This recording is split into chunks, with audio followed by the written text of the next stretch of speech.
We are approaching 1 million subscribers on our YouTube channel. Can't believe we're even close to this. Can't thank you guys enough. If you haven't already, please go hit that subscribe button. Lots of fun NBA content coming your way. In some ways, NBA Twitter is a good customer service survey. You know, you're getting feedback, and ultimately, I think I would assume you're then making decisions or trying to make decisions around that feedback. How much did the discourse around load management influence the decisions made and the new policies in place around resting players, end of season awards, all of those things? So my quick answer is it had a huge influence on me and on the league. I would just say in terms of social media specifically, and I think this is the challenge for anyone who's overseeing a business or a brand that has a large audience, is to try to separate sort of what the majority view is, or what are the trends and the themes that you should follow, as opposed to what are the extremes. I mean, and I follow politics closely just as my personal interest.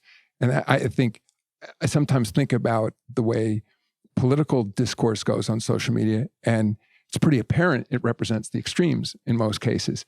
And I think, again, back to the NBA, I find that I have to be careful in the same way that I don't want to necessarily let my schedule be dictated by the last email I got, that there may be a particular meme or thread on social media, but that it's impacting me disproportionately because it's not necessarily representative of our fans. Now, back to your specific question, I wouldn't just look to social media. In terms of player participation, the data is really clear. I mean, whether it's secondary market for ticket sales, a real-time market in terms of value, whether it's minute-by-minute ratings for games, whether it's streaming data.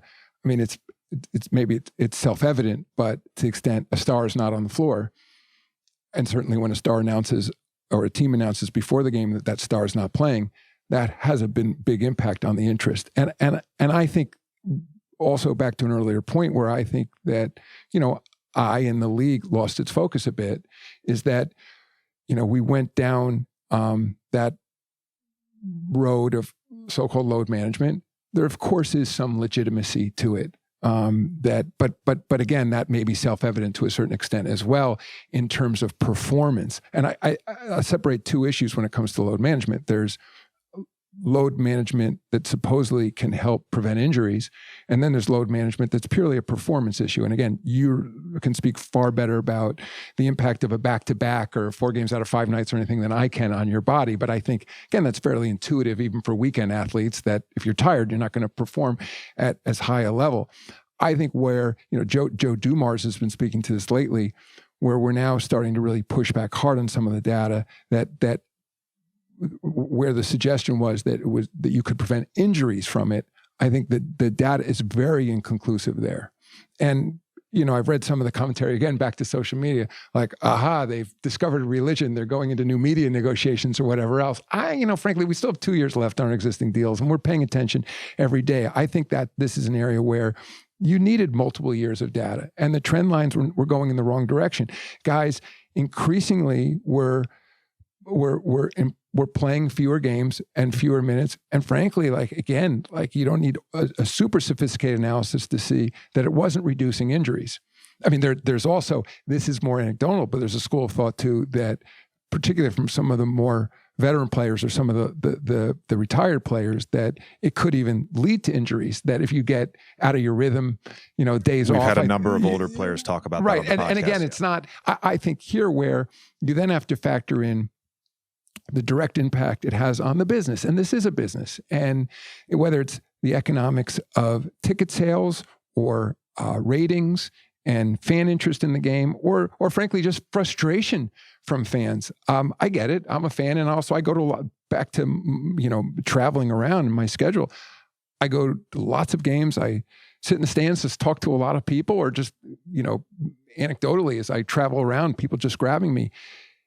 The player participation policy, the load management term has become so negative around the league that they're, yes, like definitely influenced by the discourse out there, and a recognition, incidentally, again, I haven't seen this as sort of league or team versus player. I think that, to the credit of the Players Association, and particularly the vets, on the executive committee, when we sat down in collective bargaining, sure, there was some negotiation around what the right number of minimum games for, eligibility for awards, factoring in injuries and everything else. But there seemed to be complete agreement in the room that this was an issue, that this had gone too far, and that star players needed to be on the floor unless they were injured.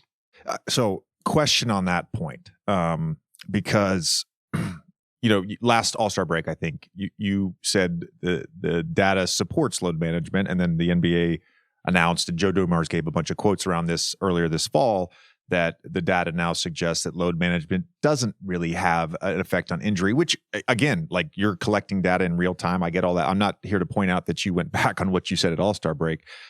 What I found interesting in Joe's quotes, he talked about slippage, year to year, it's just gotten progressively worse. And then he talked about a culture around wanting to play 82 games. And I felt this way as a player later in my career when this word and this concept became popular. I felt, and I still, when I talk to players, feel that this is not coming from the players. And you think about the training staffs in 2006 when I entered the league versus the training staffs now, and people feel like, I'm not blaming them. People feel like they have a job. Oh, you're running hot. We need to sit you out a game. Well, I don't feel like sitting out a game. I want to play, right? And so during those negotiations with the players, did you get that same sense that this is not coming from the players?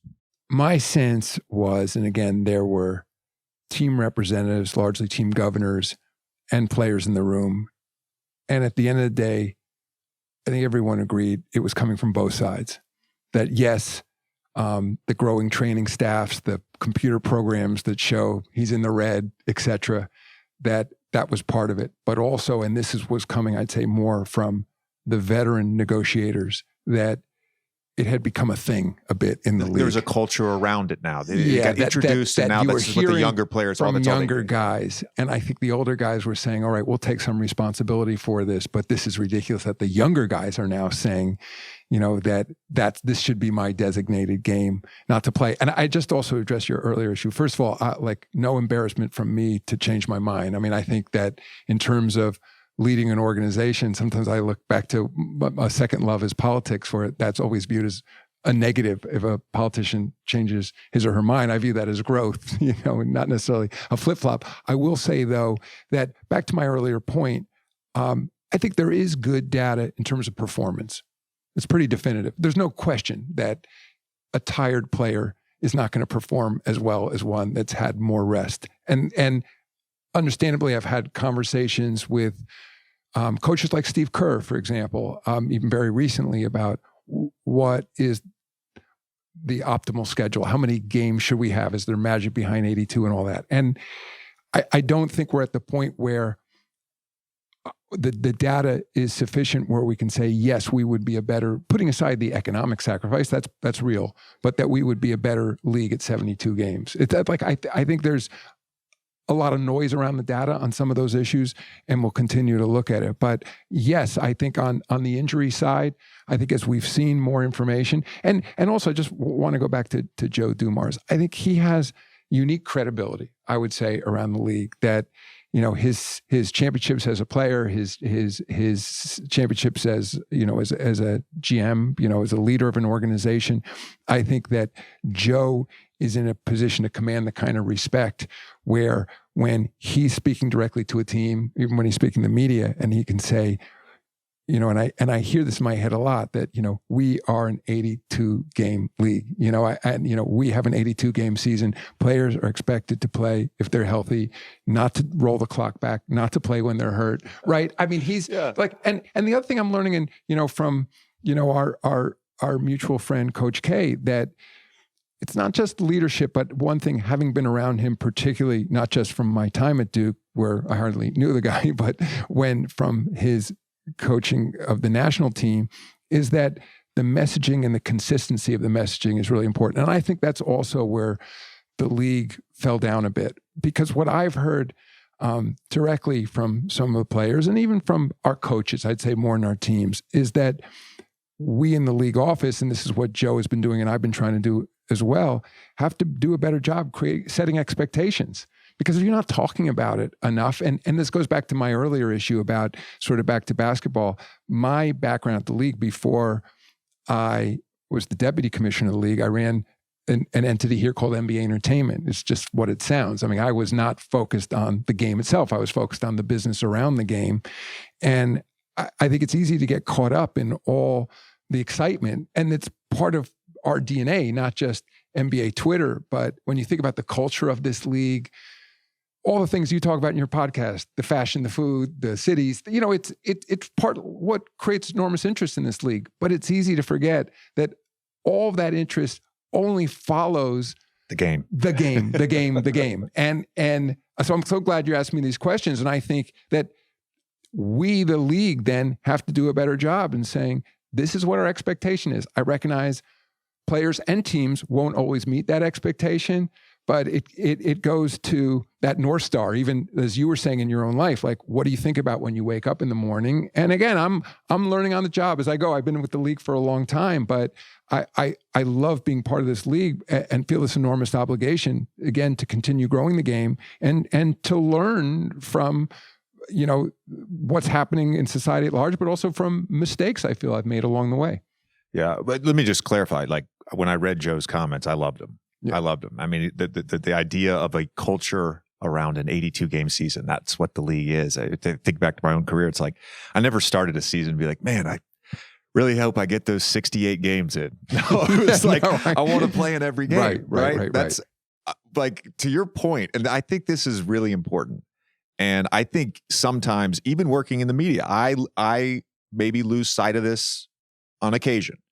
I think some media members lose sight of this a lot. I think some fans lose sight of this a lot. Like, everything follows the game.